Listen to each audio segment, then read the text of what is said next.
नमस्कार दोस्तों, जैसा कि आप लोग देख रहे हैं हम लोग एसएससी जीडी के लिए एक प्रैक्टिस बैच लेके आए हैं जिसमें कि आप लोग जो है बहुत बेहतर तरीके से उससे जो है सीख सकते हैं और अपना रिवीजन कर सकते हैं। तो हम लोग जो है अभी पिछले 4 सेट लगा चुके हैं, अब कि हमारा ये 5वां सेट है और कहीं ना कहीं इसमें भी जो है हम कुछ ना कुछ बेहतरीन क्वेश्चन करने वाले हैं। तो पहले क्वेश्चन की ओर अगर हम बढ़ रहे हैं, देखें कहते हैं क्या पहला क्वेश्चन हमारा। तो पहला क्वेश्चन कह रहा है हमारे पास कि अधिकतम संख्या क्या है जिससे 110 और 128 का को भाग देने पर प्रत्येक स्थिति में दो शेष बचता है। तो यहाँ पे अगर मैं बात करूं तो यहाँ पर हमारे पास दो अगर हम कम कर दें इसमें, तो ये हमारे पास है 108। कितना आ जाएगा? ये 108 आ जाएगा हमारे पास। और ये हम देखेंगे तो हमारे पास आ जाएगा 126।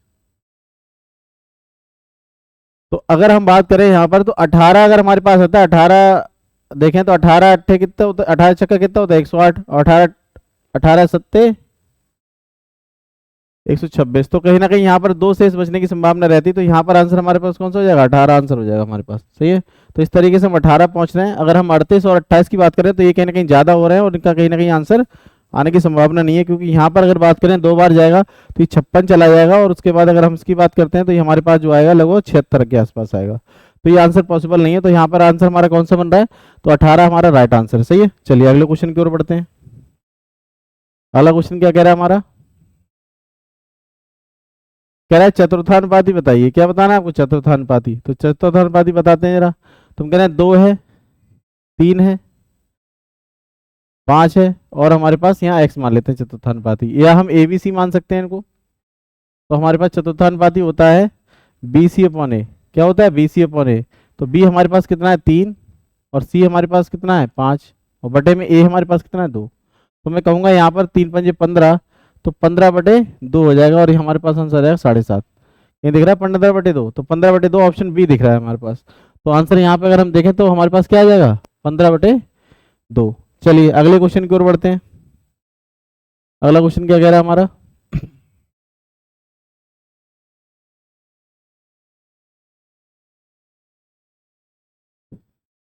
कह रहा है 2 से और 22 के बीच में सभी विषम पूर्णांकों का जो है हमें क्या बताना है? औसत बताना है आपको। तो मैं कहूँगा यहाँ से अगर हम देखें तो हमारे पास कितना आएंगे? 3 आएगा, फिर हमारे पास 5 आएगा, फिर हमारे पास 7 आएगा, फिर हमारे पास 9 आएगा, फिर आएगा हमारे पास 11, फिर हमारे पास 13, उसके बाद 15, 17, 19 और 21। ये हमारे पास बनेंगे। तो कितने हो गए ये? 1 2 3 4 5 6 7 8 9 10। तो 10 हमारे पास आ गए। कितने आ गए? 10। अब 10 हमारे पास हैं तो हम कहेंगे इसका औसत अगर हम निकालना होगा तो हम क्या करेंगे?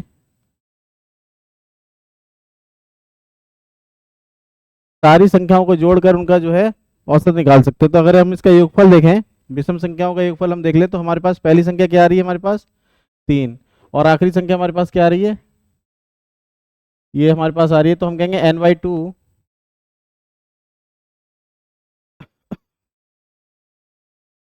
a + l।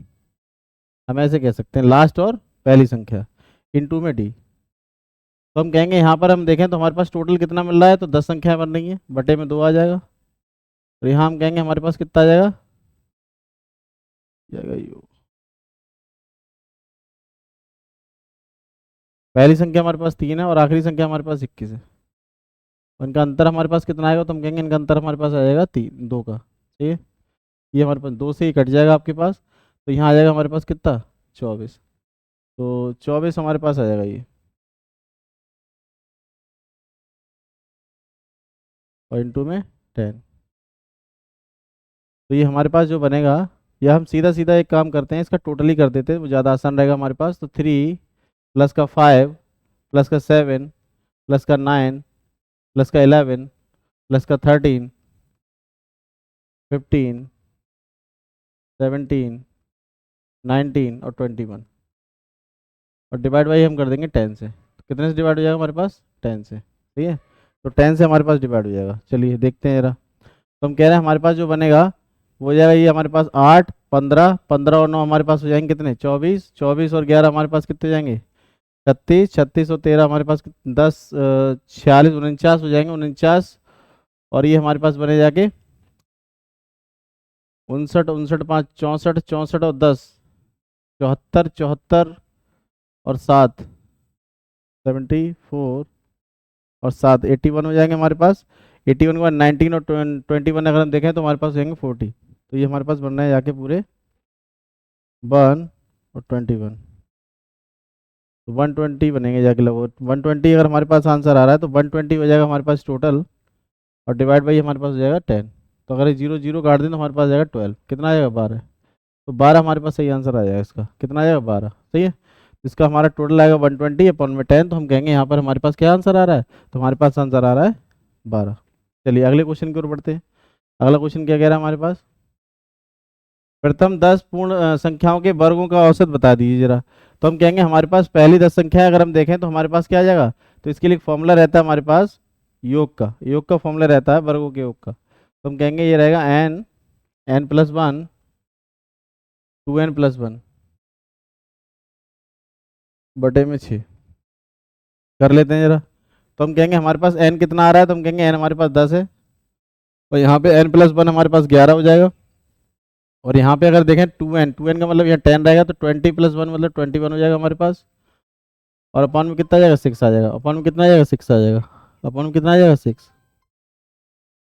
अपॉन में कितना आ जाएगा 6 आ जाएगा। अब इसे हम जरा कर देते हैं कैलकुलेट। तो हम कहते हैं पहले से 3 से काट दे, 3 दूनी 6 और 3 सत्ते 21, 3 से काटा 5 बार। तो हमारे पास कितना है 55 इंटू में 7, तो 55 इंटू में 7। तो हमारे पास कितना आंसर आएगा 5 सत्ते 35 और 5 सत्ते 35 3 38। अभी हमारे पास योगफल आ गया, लेकिन हमें क्या करना है डिवाइड कर देना है 10 से, तो औसत आ जाएगा हमारे पास। तो औसत एवरेज कितना आएगा 10 से डिवाइड करने के बाद 38.5। तो 38.5 हमारे पास आंसर आएगा। और ये हमारे पास कहाँ दिख रहा है, option number A. Option number A is right answer, सही है। तो ऑप्शन नंबर ए जो हमारा दिख रहा है वो सही आंसर है, और इस तरीके से हम आसानी से क्वेश्चन को लगा सकते हैं। चलिए अगले क्वेश्चन की ओर बढ़ते हैं। अगला क्वेश्चन क्या कह रहा है हमारा, वो देख लेते हैं जरा। अगला क्वेश्चन ये कह रहा है कि भाई हमारे पास जो है 2400 रुपये है। कितने रुपए है 2400 रुपये है, और ये जो है 3338 रुपये हो जाते हैं। यानी कि हम बात करें तो यहाँ पर हमारे पास 3338 रुपये अगर हम घटा देते हैं इसमें से 2400 रुपये, तो ये हमारा ब्याज मिल जाएगा। क्या मिल जाएगा हमें ब्याज, तो ब्याज मिलेगा। तो यहाँ माइनस करते हैं, यहाँ पर 8 आएंगे, यहाँ पर हमारे पास 1 आएगा, और यहाँ पर हमारे पास देखें तो 9 आएंगे, और यहाँ कुछ भी नहीं आएगा। तो 998 रुपये हमें ब्याज मिलने वाला है, सही है। तो समय पूछा हुआ है, तो टी बराबर होता है SI इंटू 100 अपॉन में PR, अपॉन में PR। तो SI कितना हमारे पास 918 इंटू में 100। P कितना है हमारे पास, तो हम कहेंगे 2400 रुपये, और R कितना है हमारे पास, तो कहेंगे 8.5।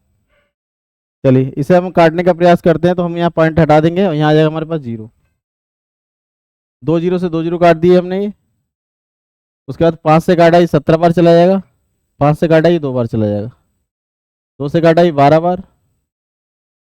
अब हम क्या करते हैं, इसे 17 से काटने का प्रयास करते हैं। यहाँ पे जो है हमारे पास आंसर आ सकता है। तो हम कहें पहले हम जो है इसे 3 से काट देते हैं। चलिए 3 से काटते हैं, 3 चौक 12, और 3 से ही काटते हैं, 3 3 9, ना जाने का 0, और 3 6 18। तो ये फिर हम इसे 2 से काट देते हैं, 2 से काटते हैं 2 बार जाएगा, और 2 से काट देते हैं 15 बार, और ये 3 153, 17 नेमा 153 होंगे, 9 बार चला जाएगा ये। तो 9/2 आ जाएगा हमारे पास। कितना है 9/2, 9/2 का मतलब 4.5। तो 4.5 यानी ऑप्शन नंबर डी आंसर आ जाएगा हमारे पास। ऑप्शन नंबर डी बिल्कुल करेक्ट आंसर आ जाएगा। तो इस तरीके से आसानी से कर सकते हैं आप, सही है। चलिए थोड़ा सा और हम आगे बढ़ते हैं, और अगला क्वेश्चन देखते हैं। अगला क्वेश्चन हमारा क्या कह रहा है उसको देखने का प्रयास करते हैं जरा। तो अगला क्वेश्चन हमारा क्या कह रहा है देख लेते हैं जरा। कह रहा है 10% ब्याज की वार्षिक दर से 12,500 रुपए की धनराशि 2 वर्षों का चक्रवृद्धि ब्याज और साधारण ब्याज का जो अंतर है वो बताना है आपको।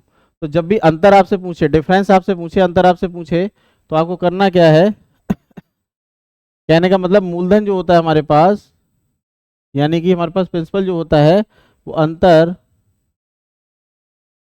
गुणा में 100/दर का स्क्वायर होता है, ये R का स्क्वायर होता है, ये होता है हमारे पास। चलिए अब कर लेते हैं जरा। तो हमारे पास अंतर पूछा हुआ है, ये दे रखा है 12,500। कितना दे रखा है 12,500 दे रखा है, और डिफरेंस पूछा है, इसका मतलब हमारे पास R ऊपर आ जाएगा। R कितना दे रखा है ना 10%, तो 10 का स्क्वायर बटे 100 का स्क्वायर, ये हमारे पास बनेगा। ये हमारे पास क्या आएगा डिफरेंस, अंतर आ जाएगा। ये हमारे पास अंतर आ जाएगा। अब यहाँ से अगर मैं देखूँ तो मेरे पास आएगा 12,500 गुणा में ये 0 0 काट देता हूँ, नीचे आ जाएगा मेरे पास 1/100, और 2 0 से 2 0 काट देता हूँ तो मेरे पास आ जाएगा अंतर कितना, 125। 125 कहीं दिख रहा है आपको, तो 125 जहाँ भी दिख रहा होगा वो आपका करेक्ट आंसर हो जाएगा। तो option number A right answer, सही है, ऑप्शन ए जो है हमारा करेक्ट आंसर हो जाएगा। चलिए अगले क्वेश्चन की ओर बढ़ते हैं। क्या कह रहा है अगला क्वेश्चन? अगला क्वेश्चन कह रहा है श्याम को 180 किलोमीटर की दूरी 40 मिनट में तय करने के लिए किस चाल से गाड़ी को चलाना होगा। तो यहाँ पे अगर मैं बात करूँ तो मेरे पास चाल पूछा है, तो चाल बराबर होता है दूरी बटे समय। चाल बराबर क्या होता है, दूरी बटे समय। तो दूरी हमारे पास कितनी दे रखी है, 180, यानी डिस्टेंस हमारे पास 180 किलोमीटर है, और 40 मिनट, मिनट है हमारे पास घंटे में बदल रहा है तो बटे में 60 कर दूंगा। तो उस आधार पर अगर मैं देखूँ तो मेरे पास आ जाएगा 180 मल्टीप्लाई में आ जाएगा मेरे पास 60, और बटे में आ जाएगा मेरे पास ये 40। 0 से 0 काट देता हूँ और 4 से काटूंगा तो मेरे पास कितना आएगा, 4 चौक 16, 4 पंजे 20। तो मैं करता हूँ जरा, 6 पंजे 30 और 6 चौक 24, 2 3 27, 6 चौक 24, 6 पंजे 30, 27 हो जाएगा। तो 270 किलोमीटर हमारे पास आंसर आएगा, 270 किलोमीटर प्रति घंटा। 270 किलोमीटर प्रति घंटा हमारे पास आंसर आ जाएगा, सही है। 270 किलोमीटर प्रति घंटा हमारे पास क्या आ जाएगा, आंसर आ जाएगा, सही है। चलिए अगले क्वेश्चन की ओर बढ़ते हैं। अगला क्वेश्चन हमारे पास क्या कह रहा है, अगला क्वेश्चन हमारे पास क्या कह रहा है वो देखते हैं जरा। अगला क्वेश्चन हमारे पास क्या कह रहा है वो देखते हैं जरा। एक हवाई जहाज 250 किलोमीटर प्रति घंटे की गति से 4 घंटे में दूरी तय करता है, तो दूरी हमारे पास क्या हो जाएगी, दूरी बराबर हो जाएगी हमारे पास चाल गुणा समय। चाल हमारे पास कितनी है, 250। चाल हमारे पास कितना है, 250 गुणा में 4, तो कितना हो जाएगा, 1000 किलोमीटर। कितना हो जाएगा हमारे पास, 1000 किलोमीटर। लेकिन वो क्या कह रहा है कि 1 घंटे 40 मिनट में उसी दूरी को तय करने में उसकी गति कितनी होगी। तो हमारे पास अब चाल पूछा है, तो चाल बराबर क्या होता है, दूरी बटे समय। दूरी हमारे पास 1000 किलोमीटर दे रहा है वो, बटे में समय हमारे पास दे रहा है 1 घंटा 40 मिनट। अब इसे 1 घंटा तो है, 40 मिनट को हम घंटे में कन्वर्ट करें तो हमारे पास कितना आएगा, 60 से डिवाइड करेंगे तो 0 0 काटा तो 2/3 आ जाएगा। ये बताइए 2/3, तो मैं कहूँगा 1 घंटा 2/3, ये हमारे पास पूरे घंटा बन जाएगा। तो इसे करेंगे हम 3, यानी 5/3। कितना बोल देंगे, 5/3 घंटा, सही है। अब इस 5/3 घंटा को हम इधर ले आते हैं और यहाँ डिवाइड कर देते हैं 5, और बटे में 3 जो आएगा वो ऊपर आ जाएगा हमारे पास, सही है। अगर मैं इसे काटता हूँ तो मेरे पास 20 बार जाएगा, 200 हो जाएंगे। ये कितना आ जाएगा, 600। तो 600 किलोमीटर प्रति घंटा के हिसाब से हमें जाना पड़ेगा, 600 किलोमीटर प्रति घंटा की चाल से हमें जाना पड़ेगा। और ऑप्शन हमारा कौन सा हो जाएगा, सी हमारा राइट आंसर हो जाएगा, सही है। तो यहाँ पे ऑप्शन नंबर सी हमारा बिल्कुल करेक्ट आंसर है, और इस तरीके से आप इसे बहुत आसानी से कर सकते हैं। ये उत्तर प्रदेश कांस्टेबल 27 जनवरी को 2019 में आया वो क्वेश्चन है, सही है। तो उत्तर प्रदेश कांस्टेबल में क्वेश्चन आ चुका है और आपके जीडी में भी आने की संभावना ऐसी रहती है, सही है। चलिए बढ़ते हैं अगले प्रश्न की ओर। अगला प्रश्न क्या कह रहा है हमारा, एक वर्गाकार मैदान का क्षेत्रफल हमारे पास दे रखा है 7200 सेंटीमीटर स्क्वायर। तो हमारे पास ए स्क्वायर, यानी वर्गाकार मैदान का, यानी वर्ग का क्षेत्रफल अगर हम देखें तो हमारे पास क्या देता है, वर्ग का क्षेत्रफल हमारे पास देता है भाई साहब ए स्क्वायर। क्या देता है वो, ए स्क्वायर। और ये हमारे पास कितना दे देगा, ए स्क्वायर इक्वल्स टू हमारे पास जाएगा 7200। और मैं अगर देखूं तो ए बराबर हमारे पास जाएगा यहाँ 3600 में कर सकता हूँ, और गुणा में 2। बोलो बात एक ही है हमारे पास, और इसका रूट लगा देंगे, इससे हमारे पास 60 बाहर आ जाएगा और रूट अंदर रह जाएगा 2 रूट। तो ए की वैल्यू हमारे पास आ गई। लेकिन विकर्ण पूछ रहा है, विकर्ण हमारे पास क्या होता है, a√2। क्या होता है हमारे पास, a√2। तो यहाँ पे 60 तो होगा ही, √2 है ही हमारे पास, एक √2 और लग जाएगा, और हमारा आंसर आ जाएगा 60 गुणा में 2। बोलिए तो 120 आंसर बनेगा हमारा। कितना बनेगा, 120। 120 मीटर। कितना बनेगा, 120 मीटर। 120 मीटर कहाँ दिख रहा है हमें, तो हम कहेंगे ऑप्शन नंबर डी हमारे पास ये आंसर आ जाएगा। ऑप्शन डी जो है हमारे पास वो करेक्ट आंसर आ जाएगा। इस तरीके से बहुत आसानी से हम कर सकते हैं। क्या आप लोग भी इसी तरीके से कर रहे हैं, बताइएगा कमेंट करके, सही है। और अपने मित्रों तक शेयर कीजिएगा, अगर आपको किसी भी तरीके से जो है आपके दोस्तों तक ये वीडियो नहीं पहुंच पा रही हो हमारी, तो उन्हें जरूर शेयर कीजिएगा, इससे कि वो भी इसका फायदा उठा सकें, सही है। अगर बेनिफिट लेना है उन्हें तो उन्हें शेयर कर दीजिएगा एक बार, सही है। चलिए आगे हम देखते हैं जरा हमारे पास क्या कह रहा है। कह रहा है कि 5 पेन और 8 पेंसिल का मूल्य जो है 41 रुपए है। 5 पेन,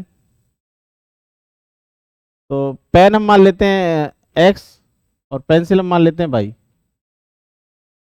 क्योंकि लिखने में दिक्कत होगी तो हम इसे अलग से अपना मान लेते हैं कुछ भी। तो हमने कहा 8 पेन तो 8x प्लस में, सॉरी 5 पेन है तो 5x प्लस में 8 बाई इक्वल्स टू हमारे पास हो जाएगा 41। लेकिन वो ये कह रहा है कि हमारे पास 7 पेन है, दोबारा से क्या कह रहा है, 7 पेन है और 11 पेंसिल है। तो वो बन रहा है हमारे पास 57। ये बन रही व्यवस्था। लेकिन वो क्या कह रहा है कि एक पेंसिल और एक पेन का मूल्य बता दीजिए। अब इसमें कोई कॉमन तो हमारे पास मिल नहीं सकता, तो हम क्या करेंगे, हम मल्टीप्लाई कर देंगे। 7 से मल्टीप्लाई यहाँ कर दूंगा मैं, और 3 से मल्टीप्लाई 5 से यहाँ कर दूंगा, तो मेरे पास जो है ये कॉमन हो जाएंगे। सही है, तो कर लेते हैं मल्टीप्लाई जरा। ये हो जाएंगे 35 एक्स और 7 अट्ठे 56 बाई। ये कितना बनेगा हमारे पास, 7 एकम 7, 7 चौक 28, तो 287 बन जाएगा हमारे पास। इसी तरीके से यहाँ पे करते हैं तो ये 35 बन जाएगा हमारे पास, और यहाँ पे हो जाएगा 55 बाई, और इसकी वैल्यू आ जाएगी हमारे पास, 5 से मल्टीप्लाई करते हैं, 5 सत्ते 35 और 5 पंजे 25 और 3 28। इसे अगर हम घटा देते तो घटाने के बाद हमारे पास ये घट जाएगा, ये घट जाएगा और ये घट जाएगा, तो ये हमारे पास कट जाएगा और ये हमारे पास बचेगा सिर्फ बाई, और यहाँ आ जाएगा हमारे पास 2। तो बाई की वैल्यू हमारे पास कितनी आ गई, 2 आ गई। अब हम यहाँ से पेन की वैल्यू निकाल सकते हैं। तो हमारे पास जो पहली वैल्यू दे रखी है उसमें देख लेते हैं जरा हम कि हमारे पास क्या बोल रहा है। वो बोल रहा है कि 5x प्लस में 8 बाई की जगह में रखेंगे 2 बराबर 41। क्या रखेंगे, 41 बराबर क्या करेंगे 41। तो 5x इक्वल टू हमारे पास कितना हो जाएगा, 41 माइनस का 16। बोलिए, अब 16 अगर मैं निकाल देता हूँ तो मेरे पास कितना बचेगा, यहाँ बचेगा हमारे पास 5, और यहाँ बचेगा हमारे पास 3 में से 1 गया तो 2 बचे, 25 बचेगा हमारे पास। सही है, तो 5x बराबर 25 हो जाएगा, तो x बराबर कितना हो जाएगा हमारे पास 5। तो हमारे पास वैल्यू आ चुकी है दोनों, एक पेन एक पेंसिल की, कि 2 और 5 हमारे पास होते हैं 7। तो ऑप्शन नंबर हमारे पास हो जाएगा सी। ऑप्शन हमारे पास क्या हो जाएगा, सी हो जाएगा हमारे पास ऑप्शन। सही है, हमारे पास ऑप्शन क्या हो जाएगा, सी। चलिए अगले क्वेश्चन की ओर बढ़ते हैं। अगला क्वेश्चन हमारा क्या कह रहा है वो देख लेते हैं जरा।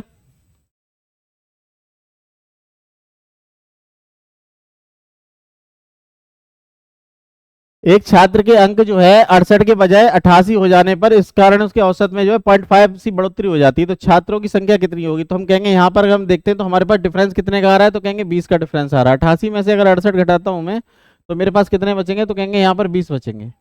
अब 20 जो हमारे पास एक्स्ट्रा जा रहा है ये सभी बच्चों में बंटना है, जितने बच्चे रहे होंगे, तो 0.5 का ही तो वृद्धि होगी।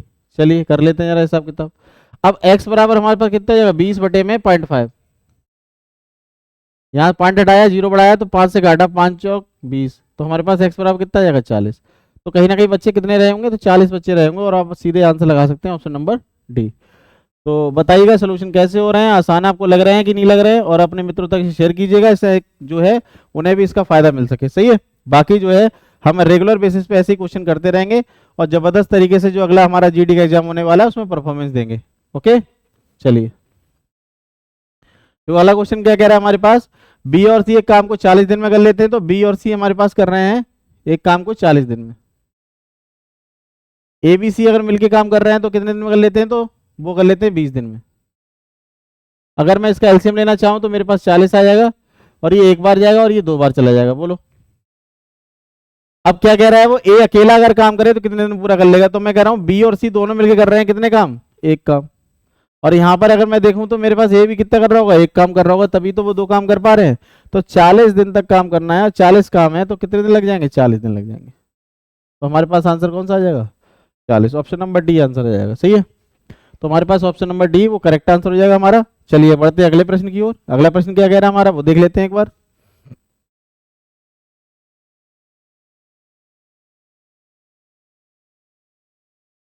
कह रहा है 20% लाभ बेचे जाने वाले 10 मीटर कपड़े का क्रय मूल्य दे रखा है, उसने कितना है 360। कह रहा है 20 मीटर कपड़े का विक्रय मूल्य कितना होगा। तो सबसे पहले तो हमें ये पता होना चाहिए 10 मीटर का हमारे पास जो वैल्यू है वो कितनी है, 360 है। अब हमें पहले तो 20 मीटर का निकालना है, तो दुगना कर देंगे इसका, तो यहाँ भी दुगना कर देंगे। तो मेरे पास जो आंसर आ जाएगा वो 720 आ जाएगा क्रय मूल्य। लेकिन वो क्या कह रहा है कि उसका विक्रय मूल्य बताइए। तो 20% का लाभ है तो 120 बटे 100 कर देंगे हम, 120 बटे 100।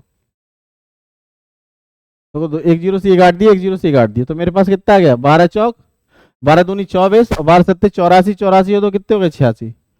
तो हमारे पास आंसर है कितना